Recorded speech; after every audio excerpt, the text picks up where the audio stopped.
continue sur la 13e présentation et la dernière présentation de l'année. Alors, en tant que 13e présentation, je me fends d'un doute et l'émission, le sujet de cette semaine s'appelle Interroge la bonté de Dieu. Donc, la bonté de Dieu avec un point d'interrogation.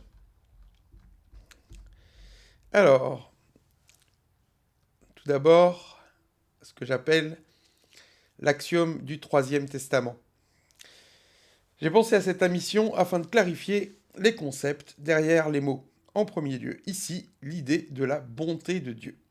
Il n'est pas question de la remettre en cause, mais de la mettre à sa place.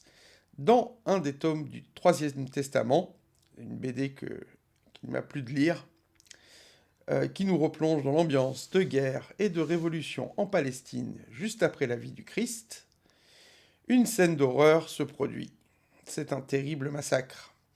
Un des protagonistes dans l'ouvrage dit donc à son interlocuteur « Mais ce n'est pas possible, c'est une horreur, comment Dieu a-t-il pu tolérer cela ?» Et son interlocuteur de répondre « Il n'est pas une seule chose qui se produise ici-bas sans le décret divin. » Ce que l'on nomme Dieu est donc une idée, un concept, un archétype en l'occurrence. Dieu est le sens général que nous prêtons à l'existence. Il est l'intelligence ordonnatrice du tout tel que nous la concevons. En l'occurrence, nous ne savons pas ce qu'est Dieu. Peut-être la manifestation de l'univers en entier n'a-t-elle d'ailleurs d'autre but que de nous permettre de le comprendre.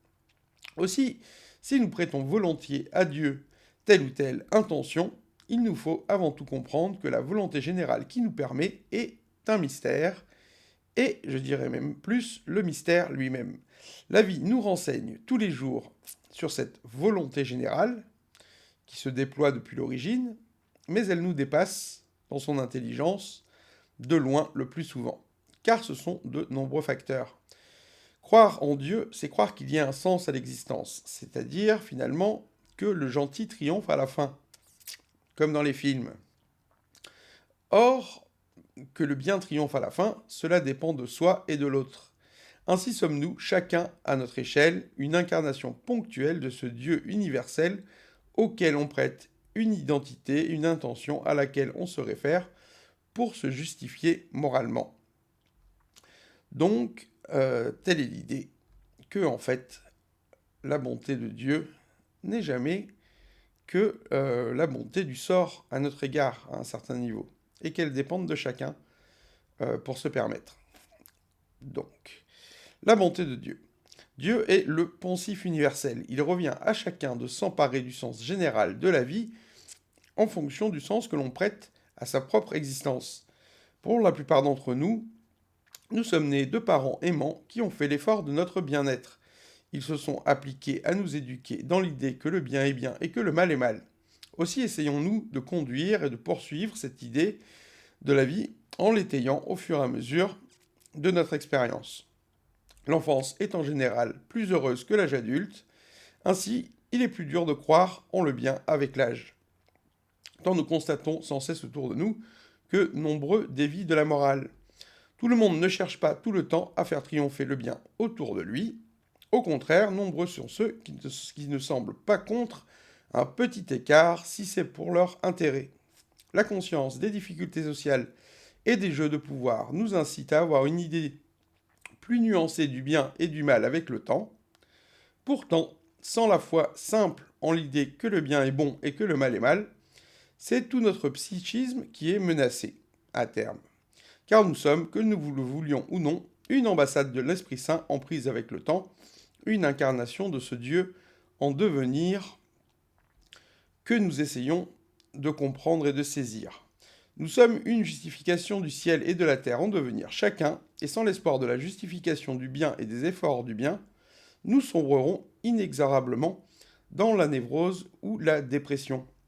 La bonté de Dieu et le salut de l'âme, le sens de la justice qui nous rassure face à l'idée de la mort. C'est la grâce du ciel qui nous encourage dans nos efforts, c'est l'espoir du triomphe des valeureux. Mais comment croire en la vie quand rien ne va? Nul autre Dieu que les nazis, s'est crié un juif scandalisé de la déportation d'un de ses co-religionnaires au cœur de l'épreuve de 40. En effet, si l'injustice prend le pouvoir, si l'inique s'abat sur nous, et si plus rien ne nous aide à nous persuader que le mal est mal, comment tenir? Comment se soutenir moralement? Comment persister dans la foi en nos propres valeurs? Les grands traumatismes de l'histoire nous le rappellent, tout n'a pas toujours été à sa place, ni en bon ordre sur cette terre par le passé. Nombreux sont ceux qui sont morts, malgré le vœu d'une bonne volonté. C'est donc à l'homme d'être bon, c'est à l'homme d'être une incarnation de ce en quoi il croit, et de ce qu'il veut triompher, voir triompher dans le monde.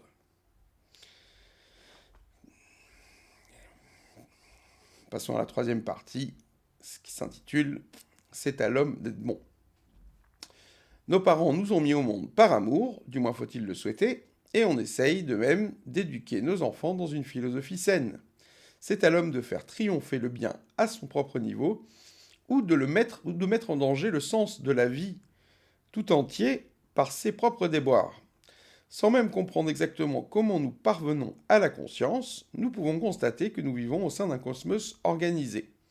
Nous échoue alors la tâche de comprendre comment et pourquoi nous sommes là, si seulement il y a un sens à tout cela, bien sûr. Il s'agit d'observer pour comprendre et non pas d'inventer. Le monde, la vie est ce qu'elle est, et c'est à chacun d'en imaginer, d'en concevoir le sens au plus près. L'avenir passe par nous, oui, non. Donc l'homme est l'interprète de la création. À chaque fois que la vie est bonne à notre égard et qu'elle fait sens pour nous. Et donc nous nous réjouissons. Dieu est bon car la vie est bonne. L'avenir passe par nous, il dépend de nous autant que des autres. Ainsi sommes-nous à la merci du mal dans notre approche de la vie, car quoi qu'il nous arrive, il nous faudra le comprendre et l'accepter. Ainsi dans le cas d'un vol, ainsi dans le cas d'un viol. Il nous faudra un jour le pardonner. Nous sommes donc à la fois victimes des autres et responsables des autres à notre échelle. Nous sommes une part du ciel et de ce Dieu pour notre prochain, au même titre que notre prochain est une part du ciel et une part de Dieu pour nous. Quand l'homme prie le ciel pour son secours, après un accident par exemple, c'est un pompier qui interviendra pour le sauver. Nous sommes à l'un le Dieu de l'autre, et c'est ainsi qu'il faudra triompher. Tous les jours, il nous faut nous battre pour le triomphe de ce en quoi nous croyons, pour le triomphe de ce en quoi nous avons foi. La lutte du bien contre le mal fait rage sans cesse dans nos cœurs et autour de nous. Qui aura le dernier mot? Les bouleversements climatiques, les tensions intérieures et extérieures s'exacerbent en ce moment, la menace d'une crise économique plane et le désordre qu'elle pourrait susciter met en danger notre fragile équilibre social.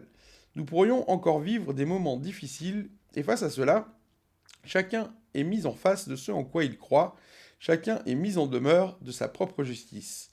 Dieu est-il bon quand s'annonce la tempête? Et si notre avenir nous échappait, encore une fois?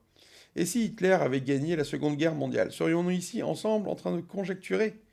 Comment prétendre encore que Dieu est bon si un jour le fil de notre destin nous échappe? La bonté de la vie, la bonté du sort et la bonté de Dieu nous appartient, chacun à notre niveau.